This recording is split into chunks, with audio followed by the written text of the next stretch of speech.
Ada sebagian orang yang mengharamkan belajar filsafat. Bahkan ketika ada orang belajar filsafat, orang itu dianggap sebagai kafir atau sesat. Sebenarnya filsafat itu apa sih, Kak? Ya, eh, bagi sebagian orang yang menganggap filsafat itu haram gitu, bahkan yang belajar filsafat dikafirkan, itu Hmm, sebenarnya punya sejarah, Srul. iya. Dia punya sejarah. Sejarahnya seperti ini gitu.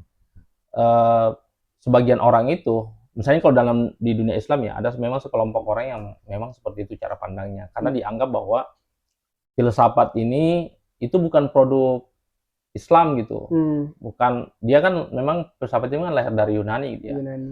Iya. Jadi dia memang dianggap bukan produk Islam, bukan lahir dari rahim Islam, Hmm, yang dianggap bertentangan dengan Al-Quran dan hadis. hadis, Iya. yang menjadi Iya. rujukan utama kita di dunia Di Islam iya gitu ya. iya iya.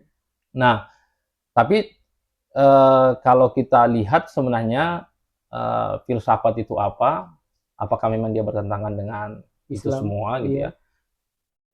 bertentangan dengan Al-Quran gitu ya. Hmm, Nah, filsafat sebenarnya itu kan eh, berpikir Rasulullah, merenung gitu.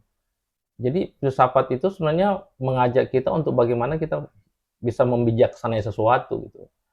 Nah, untuk bisa sampai ke bijaksana ya tentu mengoptimalkan akal kita, pola pikir. Iya. pikiran Iya. kita gitu. Nah, filsafat sebenarnya itu kan berpikir mendalam. Hmm, Nah, kalau menurut saya nih, kalau kita membaca Al-Quran gitu kan, itu kan banyak sekali perintah-perintah Tuhan dalam Al-Quran yang menyuruh kita berpikir kan. betul betul betul. Nah, artinya bahwa kalau kita compare atau kita misalnya relevansikan ya sebenarnya secara tidak langsung misalnya juga Al-Quran menyuruh kita untuk berpikir, Hmm, berfilsafat pada dasarnya gitu. iya iya. Nah, eh, karena memang filsafat itu ya berpikir mendalam itu. Hmm, Nah, kemajuan Islam juga seluruh kalau kita baca sejarahnya gitu ya, iya kemajuan iya. Islam itu juga sebenarnya kan ditopang dari Filsafat. filsafat itu dulu Iya. gitu. Misalnya kita di abad-abad keemasan Islam itu Hmm, misalnya pemikir-pemikirnya itu justru menjadikan filsafat itu sebagai bagian dari kehidupannya gitu, iya iya. kehidupan Islam pada saat itu.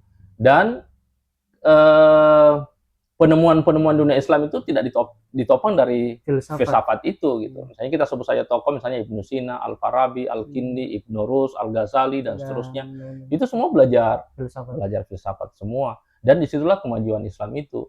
Justru Islam mengalami kemunduran dan Eropa mengalami kemajuan kembali pada saat filsafat ditinggalkan dunia Iya, Islam gitu. Dia filsafat. haramkan Iya, itu. betul betul. Nah, itu kan sejarah itu gitu. Nah, jadi ya bagi saya ya antara Islam atau antara agama dan filsafat sebenarnya bukan sesuatu yang bertentangan gitu. Bahkan filsafat